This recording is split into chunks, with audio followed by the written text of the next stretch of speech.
Hello and welcome to Brimwood Farm.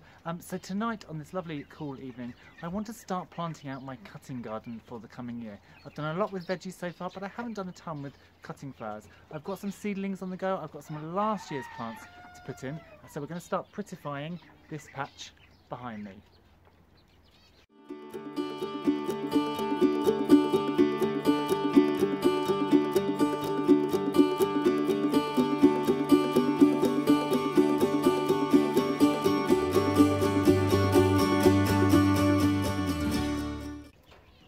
So the cutting garden border behind me is actually the one that gets the most amount of sun, so it's perfect for things like dahlias, zinnias, cosmos, cornflowers and things like that. And they're all plants that I want to grow this year so that I can harvest my own flowers for the house and for gifts and things like that. Now it is a little bit overgrown, and as I said, I haven't actually started doing the cuttings yet. I've got some tiny little seedlings and I've got some tubers. So let's take a look at the garden as it is now and I'll tell you what I'm going to be doing. Now this is as the border is at the moment. Now folks, I cannot remember what this is. I've got a complete brain freeze. I know that Monty Don uses a lot of them as substitutes for wild carrot and kale parsley, but I can't remember the name, so if you know the name please let me know. So you can see that that is taking up a lot of space. We've got a little bit of osteospermum in here, a little kind of creeping sedum, obviously sedum hubstroid, and then there's some random things. There's a self-sown aquilegia, there's a flax, there's a dead echium, sadly it was got by the frost. There's verbena bampton down here, but these aren't cutting flowers, and so I'm not going to be taking them out, but we are going to be changing the sort of the layout around here. There's some horrible sort of old going over daffodil, and then there's a steeper as well. So let's clear out this bed so you can see how it's going to look. You will see me cutting this off. Now you can see the main flower stem is here,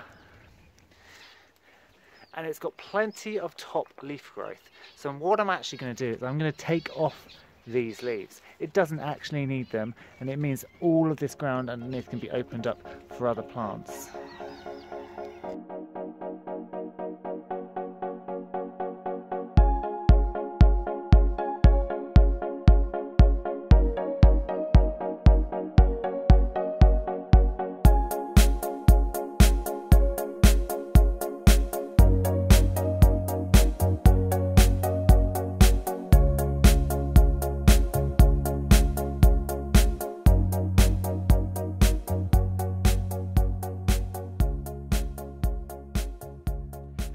Whole host of different cut flowers that I'm using this year, from seedlings that are only a couple of weeks old to older tubers and plants that I put in last year. Now we haven't definitely passed our last frost date.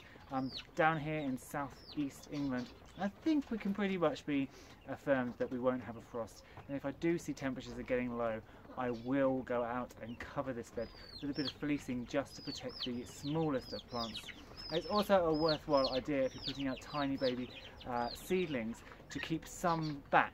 So for example, these are a lovely zinnia that I have. They're a lovely, I think it's Oklahoma mix. Now I'm not going to put all of these out because A, slugs might get them, B, the frost might get them. So what I'll do is I'll split this group and I'll put half of these out, and then I'll save half of them and pot them on for later. And then if the ones out in this cutting garden survive, I can just use the other ones elsewhere in the garden. So we've got these as a starter, these Oklahoma zinnias that will be going out. These are the smallest, so we have some cornflowers. I may grow these on a little bit, but if there's a space I may just put a couple out, because I found with cornflowers they go leggy very, very easily. So by putting them out straight into the soil, hopefully they should straighten up. Now I've got some very old delphiniums. I'm not very good at growing delphiniums, and you can see these are not looked after. They've been in the greenhouse, they've gone leggy. However, delphiniums are perennials. So if I stick them in and protect them from slugs, give them a good water, they may well come back, so it's worthwhile throwing them in. Some larkspur again, grew really, really leggy. but I'm going to shove it in anyway. I don't want to waste it, so it will give me a bit of early colour because they're already budding, so while everything else is growing, these will just give me some colour. They won't be cut flowers, but I can give them a bit of colour for that border. And then finally, oh no, some calendula from last year's sowing, so I've got a couple of those that I'm going to shove in near the front. And then lastly, as always, dahlias.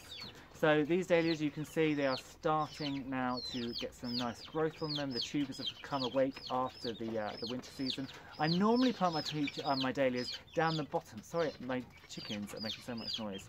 I normally plant these down the bottom of the garden in the shade, but they get very leggy even though they do flower. So this year I'm trying them out here in the heat, hopefully to have sturdier plants with more flowers on them. So without further ado, let's get planting. Now it's worthwhile saying I'm going to put the larger things at the back and the smaller things at the front. These are actually Nicotiana from last year's plants that we've self-seeded. So this is going to become up quite tall. Again, I still don't know the names, if you remember tell me. These are the dahlias, so I'm going to put a couple of dahlias in here towards the back.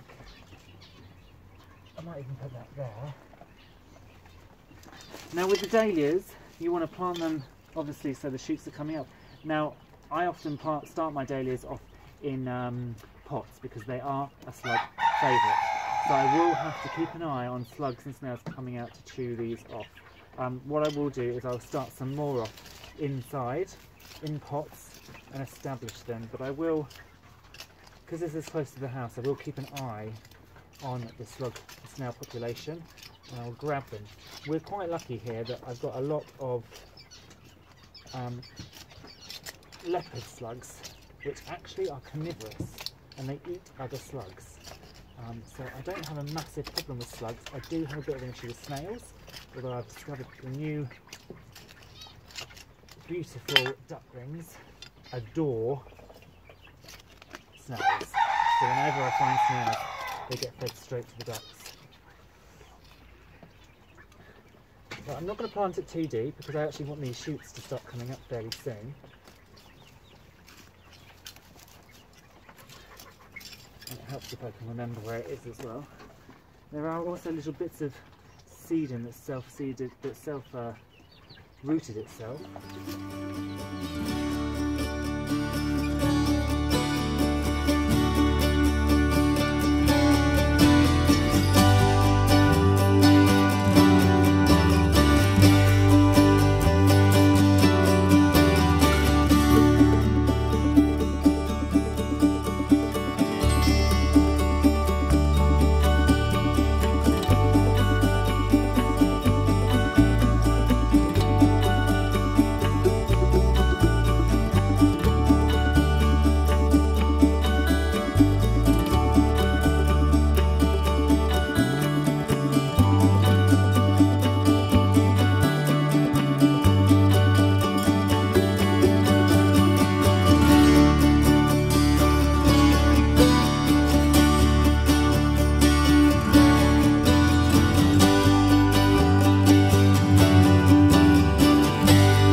Garden, there's one thing that's very important to do when you put in little seedlings, especially when you've got animals, and that's to give it a quick cover, because my cats and my dogs like to come in here. So these will just help keep the dogs off, and I will watch and make sure nobody comes in and digs them up.